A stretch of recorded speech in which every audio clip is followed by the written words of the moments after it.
નમસ્કાર, આપ જોઈ રહ્યા છો નેશન પ્લસ ન્યૂઝ. હું છું આપની સાથે હિરલ પંડ્યા. રિલાયન્સ ઇન્ડસ્ટ્રીઝના એક્ઝિક્યુટિવ ડાયરેક્ટર અનંત અંબાણીનો આજે 31મો જન્મદિવસ છે. ત્યારે અનંત અંબાણીએ પોતાના 31મા જન્મદિવસ પર માનવ સેવા એ જ પ્રભુ સેવાના મંત્રને સાર્થક કરતા 31 અલગ અલગ પરોપકારી પહેલ દ્વારા આશરે 57 લાખ લોકોની સેવા કરવાનો સંકલ્પ કર્યો છે. અનંત અંબાણીની સનાતન ધર્મમાં ઊંડી આસ્થા છે અને તેનો લાભ હવે લાખો શ્રદ્ધાળુઓને મળશે.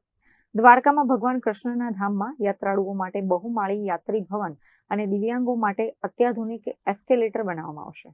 જ્યારે શક્તિપીઠ અંબાજી અને પ્રથમ જ્યોતિર્લિંગ સોમનાથ ખાતે લાખો ભક્તો માટે 1 વર્ષ સુધી સવાર સાંજની ભોજન પ્રસાદી સેવાનું આયોજન કરાયું છે. સેવાનો આ સિલસિલો આરોગ્ય ક્ષેત્રે પણ એટલો જ વિસ્તર્યો છે. જામનગરની જીજી હોસ્પિટલના 2,26,000 દર્દીઓને 1 વર્ષ સુધી પૌષ્ટિક ભોજન પૂરું પાડવામાં આવશે. પ્રોજેક્ટ દ્રષ્ટિ હેઠળ હજારો લોકોની આંખની નિઃશુલ્ક સારવાર અને પશુઓ માટેના ખાસ નિદાન કેમ્પ દ્વારા જીવ માત્ર પ્રત્યે કરુણા વ્યક્ત કરવામાં આવે છે.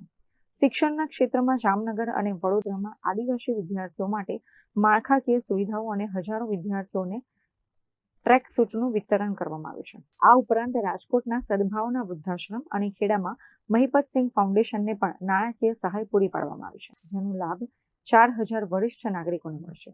અનંત અંબાણીની જન્મદિવસની આ ખુશીમાં 95,000 કોન્ટ્રાક્ચ્યુઅલ કામદારો અને 15 ગામની 31,000 મહિલાઓને પણ સામેલ કરવામાં આવી છે.